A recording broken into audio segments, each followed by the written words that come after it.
Hello dear student, this is the next video of third chapter history, the Delhi Sultans. In last video we discussed about the Delhi Sultans and the sources which tell us about them. और उन sources के बारे में पढ़ा था जो हमें उनके बारे में बताते हैं, such as तारीख which means histories and written by the courtiers, the poet and the governors of the king. जो लिखे जाते थे पोइट के थ्रू, किसी गवर्नर, राजा के गवर्नर के थ्रू या फिर कोर्ट ऑफिसर के through. In this video we will discuss about the Delhi Sultanate. Sultanate is a Persian word which means kingdom, and kingdom is an area or a country which was ruled by a king or a queen. सल्तनत का मतलब होता है kingdom, और kingdom का मतलब होता है कोई भी एरिया या कंट्री जो किसी राजा या रानी के थ्रू रूल की जाती है. So in this video we will discussed about the Delhi सल्तनत from garrison town to empire. मैंने आपको बताया था कि जो सेंट्रल एशिया से इन्वेडर्स आए थे उन्होंने सबसे पहले दिल्ली पर आक्रमण किया था, और दिल्ली एक ऐसी जगह थी जहाँ पर वो रूल करना शुरू उन्होंने किया था. तो उन्होंने सबसे पहले उसे फोर्टिफाई किया. फोर्टिफाइड का मतलब होता है उसे चारों तरफ से किले से घेर लिया. फ्रॉम गैरिसन का मतलब होता है an area which is surrounded by forts. कोई भी एरिया जो चारों तरफ से किले से घिरा होता है उसे गैरिसन कहते हैं. तो दिल्ली उस वक्त एक गैरिसन टाउन की तरह थी जहाँ पर जो ये इन्वेडर्स थे उन्होंने चारों तरफ से वहाँ पर किलेबंदी कर ली थी, और वहाँ पर अपने सैनिकों के साथ जो वहाँ के राजा थे वो वहाँ पर रूल कर रहे थे अपनी फैमिली के साथ, अपने सैनिकों के साथ. अब एक गैरिसन टाउन से जो दिल्ली था वो first of all Delhi sultans के लिए एक गैरिसन टाउन था, उसे एम्पायर में कैसे कन्वर्ट किया. एम्पायर का मतलब होता है एक बहुत बड़ा एरिया जहाँ पर कोई राजा या रानी रूल करते हैं. एम्पायर में कोई छोटा एरिया नहीं आता बल्कि बहुत बड़ा एरिया आता है. दिल्ली सल्तनत का एक्सपेंशन कैसे हुआ, कैसे वो दिल्ली से पूरे इंडिया जो सब कॉन्टिनेंट था उस पर फैल गया, इसके बारे में हम पढ़ेंगे. In the early 13th century the control of the Delhi sultans rarely went beyond heavily fortified towns occupied by garrisons. जो 13th century था जब दिल्ली सुल्तान्स ने सबसे पहले इंडिया में को कैप्चर किया था, उस टाइम पर ये दिल्ली के जो सुल्तान्स थे वो बहुत मुश्किल से इस गैरिसन टाउन से बाहर जाते थे. The sultans seldom controlled the hinterland of the cities and were therefore dependent upon trade, tribute और plunder for supplies. क्योंकि जो ये दिल्ली के सुल्तान्स थे ये गैरिसन टाउन से बाहर नहीं जाते थे. hinterland का मतलब होता है the land adjacent to a city or port that supply it with goods and services. hinterland जो गैरिसन टाउन था मतलब जो दिल्ली था उसके आसपास का, उसकी जो बाउंड्री से बाहर का जो एरिया था उसे hinterland कहते हैं. और मोस्टली जो हिंटरलैंड होते हैं ये गुड्स और सर्विसेज प्रोवाइड कराते थे गैरिसन टाउन को. तो स्टार्टिंग में जो सुल्तान्स थे वो गैरिसन टाउन से बाहर नहीं आते थे, उसी जगह पर रूल करते थे, मतलब दिल्ली में ही उन्होंने रूल किया था. तो इसीलिए वो अपनी जो सप्लाईज हैं, जो अपनी नीड्स हैं, उसके लिए इन हिंटरलैंड पर डिपेंड होते थे, और यहीं से ट्रेड होता था, ट्रिब्यूट दिए जाते थे, या फिर यहाँ पर ये लोग आते थे और लूटपाट करते थे और फिर अपनी गैरिसन टाउन में वापस चले जाते थे. Controlling garrison town in distant Bengal and Sindh from Delhi was extremely difficult. और इसीलिए क्योंकि जो ये लोग थे, सिंध और बंगाल बहुत दूर का एरिया था दिल्ली से, अगर हम बात करें तो यहाँ तक कंट्रोल करना बहुत मुश्किल था. Rebellion war even bad weather could snap fragile communication routes. और साथ ही साथ कई बार रेबेलियन हो जाते थे, जो आसपास के राजा होते थे वो यहाँ पर विद्रोह कर देते थे, वॉर हो जाती थी, और जो यहाँ का बेड वेदर होता था वो भी इन रूट्स में कम्युनिकेशन के लिए बहुत ज़्यादा जो प्रॉब्लम्स है वो क्रिएट करता था.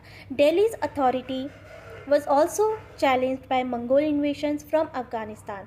और साथ ही साथ जो दिल्ली सुल्तान्स थे टाइम टू टाइम उन्हें मंगोल ट्राइब जो थी अफगानिस्तान की वो भी उन पर इन्वेट कर दिया करती थी.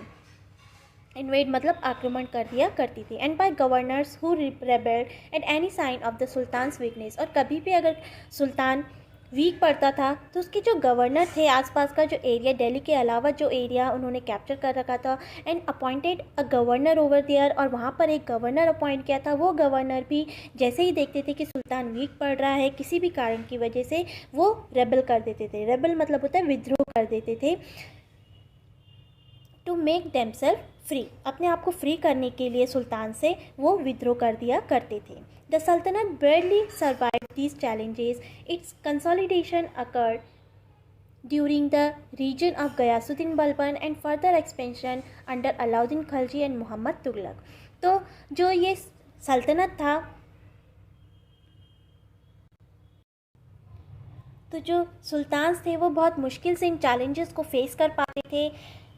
इट्स कंसोलिडेशन अकर्ड, और फिर स्टार्ट किया गया, शुरुआत की गई कि पूरे एरिया को कंसोलिडेट किया जाए, मतलब इकट्ठा किया जाए, और ये हुआ गयासुद्दीन बलबन के टाइम पर। And further expansion under Alauddin Khilji and Mohammad Tughlaq, और उसके बाद और ज़्यादा एक्सपेंड किया गया।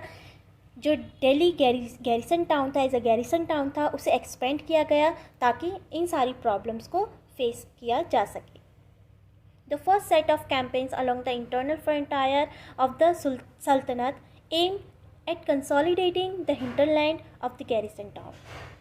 सबसे पहले जो कैंपेन स्टार्ट किया गया, कैंपेन मतलब वॉर स्टार्ट की गई इंटरनल फ्रंटायर में ही, मतलब अंदर का जो एरिया था, जो गैरिसन टाउन के आसपास का एरिया था, विच वॉज कॉल्ड हिंटरलैंड, जिसे हिंटरलैंड कहा जाता था।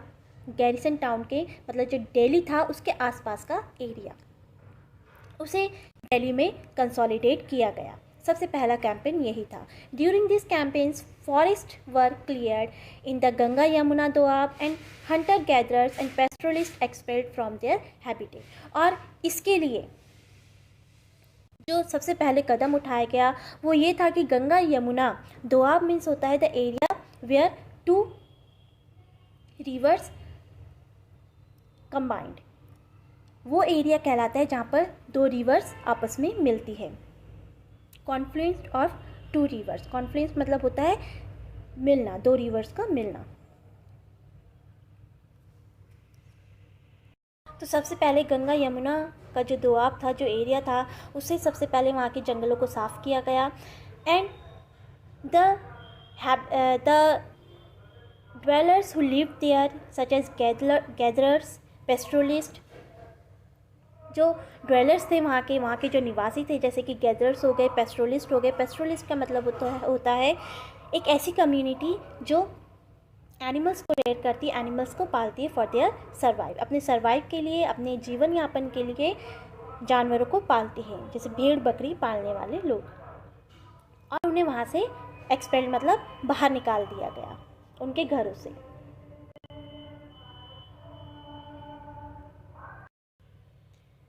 They cleared this land because to extension their army over there.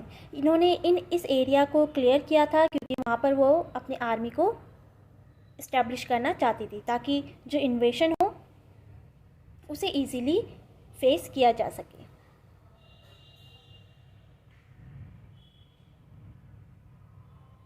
These lands were given to peasants and agriculture was encouraged. और ये जो साथ ही साथ ये जो एरिया था इसे क्लियर किया गया था, साफ किया गया था to promote the agriculture. Agriculture means cultivation के लिए इसे क्लियर किया गया था। New fortress, garrison, town and towns were established to protect trade routes and to promote regional trade.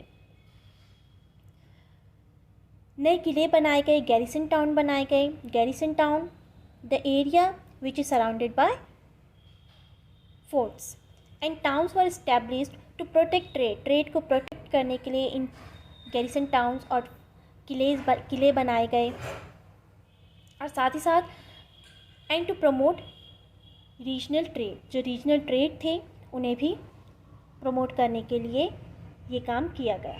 The second expansion occurred along the external frontier. और जो दूसरा expansion हुआ, अभी तो ये इंटीरियर एक्सपेंशन था दिल्ली के आसपास का, मतलब इंडिया के अंदर ही दिल्ली के आसपास का जो एरिया था उसे दिल्ली सल्तनत में मिलाया गया। अब जो दूसरा उनका एक्सपेंशन था वो था एक्सटर्नल फ्रंटायर, मतलब इंडिया के आसपास का area. Military expedition into southern India started during the rain of Alauddin Khilji. Rain means होता है the time of ruling of a king. किसी किंग का जो टाइम होता है, रूलिंग का जो टाइम होता है, उसने जिस टाइम तक शासन किया है, जिस टाइम से शुरुआत की है शासन करने की और जिस टाइम तक किया है, उस टाइम को रेन कहा जाता है। तो सदर्न इंडिया को दिल्ली सल्तनत में इंक्लूड करने के लिए सबसे पहले जो कदम उठाया गया है वो अलाउद्दीन खिलजी के थ्रू उठाया गया and culminated with Mohammad Tughlaq, और उसके बाद उसे और आगे बढ़ाया गया मोहम्मद तुगलक के थ्रू। इन देयर कैंपेन्स सल्तनत आर्मीज captured elephants, horse and slaves and carried away precious metals. इस कैंपेन में जो सल्तनत था, जो सुल्तान होते थे, वो अपनी आर्मी को बढ़ाती थी। आर्मी के थ्रू एलिफेंट्स को कैप्चर किया जाते थे, हॉर्सेस को और स्लेव्स को कैप्चर किया जाता था and carried away precious metals, और साथ ही साथ जो प्रेशियस मेटल होते थे उन्हें भी वो अपने साथ ले जाया करते थे।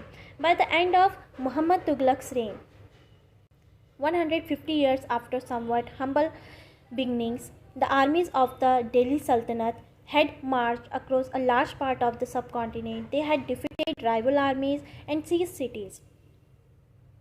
और इसके बाद मोहम्मद तुगलक का जब जो रेन था, जो रूलिंग टाइम था, उसके ख़त्म होने पर 150 years after somewhat humble beginnings, the armies of the Delhi सल्तनत जो दिल्ली सल्तनत की आर्मी थी had marched across large part of the subcontinent, वो सब कॉन्टिनेंट के अदर पार्ट्स में गई।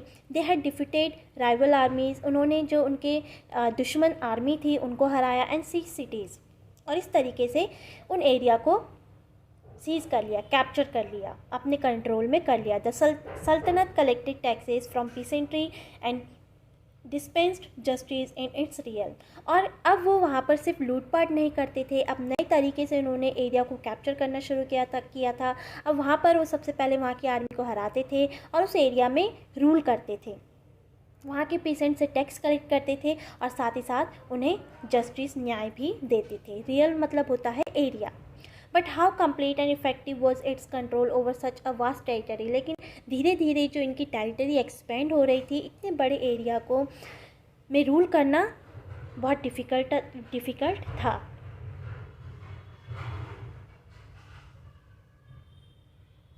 ये कैंपेन बता रहे हैं कि दिल्ली सल्तनत ने किस टाइम पर कहाँ पर कैंपेन किया। दिल्ली से सबसे पहले 1299 में गुजरात में, देन चित्तौड़, रणथंभौर, इस तरीके से टाइम टू टाइम जब उन्होंने सेंट्रल एशिया में एक तरीके से कैप्चर कर लिया, उसके बाद वो सदर्न इंडिया की तरफ बढ़े।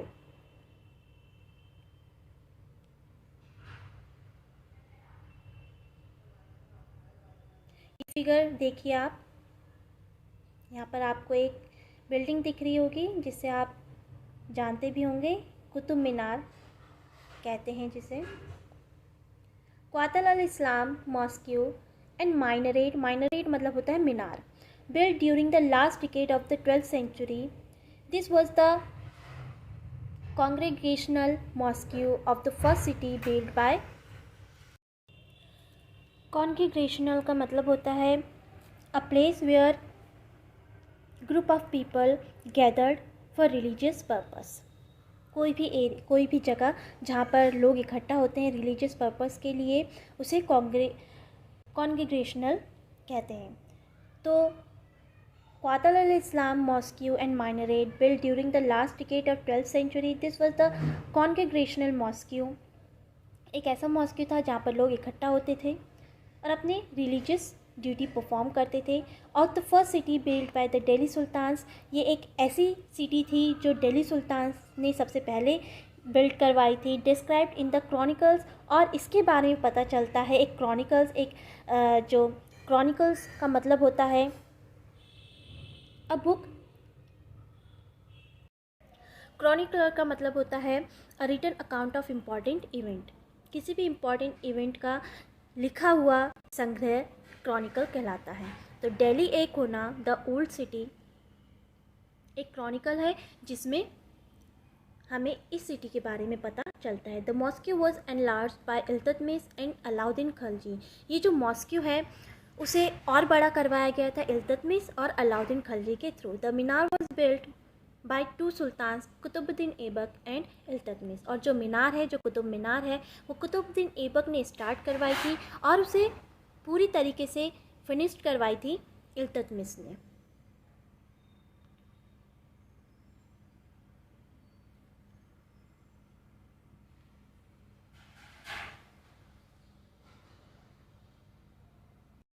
So the construction of the Qutub Minar was started by Qutbuddin Aibak and it was finished by Iltutmish.